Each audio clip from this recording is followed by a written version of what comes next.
Olá, tudo bem? Professor Paiva de volta, desta feita introduzindo o curso de Estatística, voltado para Enem e concursos. Né? Então veja bem, a primeira parte que a gente quer discutir com você é a origem da palavra estatística. Né? Então essa palavra ela advém de um termo latino chamado status, que significa estado em latim. Né? Então vem da necessidade da gestão do Estado enquanto gestor de um país, gestor das necessidades da sua população, ter informações. Né? Então, se você pensar bem, todos os estados, né, do ponto de vista histórico, que a gente vai detalhar daqui a pouco, precisaram fazer censo. O que é censo? É um levantamento sobre a sua população, levantamento sobre informações que são utilizadas para a formulação de política pública. Né? Então esse termo estatística ele surgiu a primeira vez formulado na Alemanha por um acadêmico chamado Gottfried Achenval, né, por volta aí do século XVIII, metade do século XVIII. E o termo estatística, né, em inglês, foi incluído na Enciclopédia Britânica em 1797. Se nós recorrermos ao dicionário online, o Michaelis, por exemplo, o que quer dizer estatística? Né? Então tá aqui, ó, substantivo feminino, ramo da matemática que tem por objeto a coleção ou a coleta, análise e interpretação de dados numéricos a respeito de fenômenos coletivos ou de massa. Tá? Então aqui já definiu bem. E apresenta mais dois conceitos aqui, ó. Representação numérica e comparativa em tabelas ou gráficos dos resultados da análise desses fenômenos. Conjunto de elementos numéricos relativo a um fato social. Então aqui você caracteriza bem essa ideia. Então, por exemplo, você quer saber sobre a escolarização do brasileiro. Então, percentual, quantidade de pessoas que são analfabetas funcionais, pessoas que têm o fundamental 1 incompleto, etc. Então você monta uma tabelinha lá, então você faz uma coleta, levanta dados e faz isso aí. Então, no nosso caso, quem faz isso é o IBGE, Instituto Brasileiro de Geografia e Estatística, que você pode ir lá no site do IBGE, ibge.gov.br, e você vai ter uma série de informações a respeito do Brasil, né? Por cidade, por estado, com informações que permitem formular política pública. Do ponto de vista histórico, há mais de 3.000 anos atrás você tinha registros, né? Tem fatos históricos que mostram que foram levantadas informações sobre a população, uma espécie de censo, né? Na época não tinha esse termo, mas é uma ideia de levantar. Então, por exemplo, na Babilônia, na China, no Egito, né? Na Bíblia, por exemplo, há mais de 2.000 anos atrás, mostra, por exemplo, que Moisés mandou levantar informações sobre os homens aptos para guerrear. Né? Por exemplo, o menino Jesus nasce na manjedoura em Belém porque a sua família viajou, porque o imperador César Augusto mandou fazer um censo, né, sobre o levantamento de pessoas no Império Romano. Na Inglaterra, por exemplo, em 1085, o rei Guilherme determinou um levantamento sobre propriedades, sobre a quantidade de servos, sobre área, sobre os produtos que eles produziam nessas propriedades, empregados, etc., quem eram os proprietários, para poder o quê? Cobrar impostos. Né? Nos Estados Unidos, por exemplo, em 1790 foi o primeiro censo realizado nos Estados Unidos. No Brasil, o IBGE, se você for no site do IBGE, vai ver que ele diz que o primeiro censo foi realizado em 1872.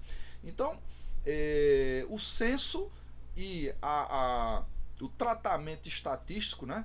A organização dessas informações para análise, para tomada de decisão, compõe aí o campo de ação da estatística. Então você vai ter várias áreas aí, por exemplo, pesquisas, pesquisa de opinião, né, se um produto tem aceitação ou não, pesquisa política, por exemplo, estamos em ano eleitoral e isso acontece, a questão da formulação de estratégia de marketing, lançamento de produtos, né, a questão de relacionamento com clientes. Então muitas áreas utilizam a estatística, e a estatística é uma área que tem crescido muito. Você tem ideia, por exemplo, em 2017 foi a profissão em maior, vamos dizer assim, ascensão nos Estados Unidos foi o de estatístico. Né? No Brasil, com essa ideia de tratamento inteligente de dados, né, gestão de dados, business inteligência e tal, passa pela ideia do estatístico. Então pode ser uma perspectiva interessante do ponto de vista profissional também. Aí veja bem, é importante ainda nessa ideia dessa introdução do conceito e das noções básicas de estatística, você entender como funciona. Né? Então a estatística pode ser definida como um conjunto de técnicas que envolvem o quê? algumas etapas aqui. Então vamos analisar. Por exemplo, a coleta. Eu quero fazer, eu quero coletar dados, por exemplo, sobre os estudantes de uma determinada escola. Então eu quero saber, por exemplo, em que bairros ele mora, qual é a idade, quais são os gostos de consumo, por exemplo, qual a renda familiar, como é que é constituída essa família, etc. E tal. Então eu vou ter que coletar esses dados, né? Mas veja, será que eu vou ter condição de fazer essa coleta em cima do universo dos alunos? Uma escola de 3 mil alunos, eu vou ter condição de entrevistar 3 mil alunos de uma vez? Então eu vou ter que planejar como é que eu vou fazer a amostragem, né? Como é que eu vou conseguir ouvir pessoas que representem aquele universo, os 100% dos alunos, né? E aí eu vou fazer um planejamento dessa coleta aí, como é que eu vou fazer? Por exemplo, eu vou usar um formulário do Google, eu vou imprimir um formulário, botar numa prancheta e mandar uma equipe para a porta da escola para fazer isso aí, eu vou visitar de sala em sala e aí fazer de forma aleatória a escolha desses alunos. Então qual é o critério? Então tudo isso inclui a questão da coleta desses dados aqui. Depois disso a gente vai ter o que? A organização e a descrição básica desses dados. Então isso aqui vai compor uma sub-área, uma subdivisão da estatística, que é a estatística descritiva, né? Então eu vou coletar os dados, organizo em tabelas, em gráficos, etc. e tal, e tento descrever esses dados de forma básica. Uma segunda subdivisão da estatística é a estatística inferencial. Que é o que isso aí? Eu vou analisar esses dados que eu coletei, organizei e descrevi e vou tentar interpretar, eu vou tentar formular hipóteses, eu vou tentar adivinhar tendências, por exemplo. Então isso hoje é uma área muito importante que é chamada de business inteligência, né? Então a gente está trabalhando com isso, tem muita perspectiva, o mercado está contratando muitas pessoas nessa área aí. Ainda nesse sentido de aprofundar, né? Então você tem aqui as duas grandes áreas, né? A estatística descritiva e a estatística inferencial, né? E aí, veja bem, um conceito importante para a gente aqui, que é o conceito de população. Professor, população no sentido de que só pode ser pessoa? Não, pode ser pessoas, mas pode ser ratos, pode ser micróbios, sementes, alguma situação que eu quero analisar, né? Eleitores, por exemplo, pode ser a questão, você está estudando renda, por exemplo, então trabalhadores que estão empregados e tal, você quer levantar a satisfação e coisa do tipo e tal. Então você vai ter um conjunto a ser estudado, que é a população, quando você tem a ideia do universo total das pessoas que fazem parte, ou dos elementos que fazem parte desse grupo que você quer analisar. Só que é o seguinte, dificilmente eu consigo analisar todo mundo.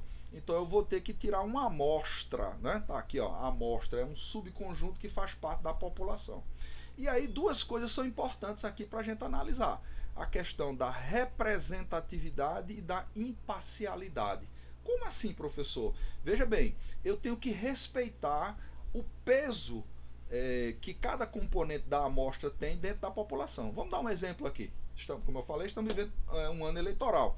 Então, nesse ano eleitoral, por exemplo, nós temos o quê? A Paraíba representa mais ou menos 2% do universo de eleitores no Brasil. Então, o TSE divulgou 156 milhões aproximadamente de eleitores. Então, a Paraíba aqui tem mais ou menos 2%.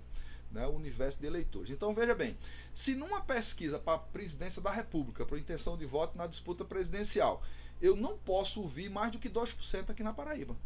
Por exemplo, o maior colégio eleitoral da Paraíba está em João Pessoa, que é a capital. Então se eu mexer, inverter, eu pegar uma cidade pequena que vamos supor, simpática ao candidato A, por exemplo, e eu ouço lá uma grande quantidade de pessoas naquela cidade, eu vou quebrar a representatividade, eu vou quebrar as relações, vamos dizer assim, corretas, né, entre a população e a amostra. E aí com isso eu estou fazendo o quê? Eu estou rompendo, eu estou quebrando também um outro critério importante, que é a questão da imparcialidade. Eu estou manipulando, né? Por isso que tem tanta discussão em torno de pesquisa eleitoral, por exemplo. Tá? Então você precisa ter uma preocupação com isso. Então você, por exemplo, você tem em João Pessoa, se eu vou ouvir, vamos supor que eu vou ouvir 30% de 40 pessoas mais ou menos aí, que seria o universo daqui, vamos supor, 3 vezes 4, 12. Então eu teria que ouvir 12 pessoas aqui em João Pessoa no universo de 40 que dizem respeito ao estado da Paraíba. Então eu teria que fazer o quê? Para fazer essa coleta em João Pessoa, sortear as ruas, sortear bairros, levar em conta o peso dos bairros. Então, por exemplo, o bairro de Mangabeira tem um peso maior, então eu teria que ouvir mais pessoas em Mangabeira. Então isso eu guardo aí a questão da representatividade e também da imparcialidade, na medida em que eu não vou direcionar para ouvir um grupo que favoreça uma tendência no resultado. Por exemplo, você quer fazer um teste de popularidade, que você é candidato para o Grêmio da sua escola. Então, se você fizer essa pesquisa na sua sala, a tendência é que você tenha uma vantagem em relação aos candidatos que são de outras salas, né? Que são não tem o mesmo contato que você tem com seus colegas. Então, você está sendo parcial, né? Então, você tem que ter critérios para lidar com isso aí, tá certo? E aí, você, com esses conceitos básicos aqui, nós vamos avançar no sentido de que você possa ter um bom desempenho para resolver questões de estatística, tanto no Enem como concursos e vestibulares, tá bom? Então eu queria que você se inscrevesse, curtisse aí o nosso vídeo, manda para um amigo que está estudando esse tema, e no mais, até a próxima e um grande abraço.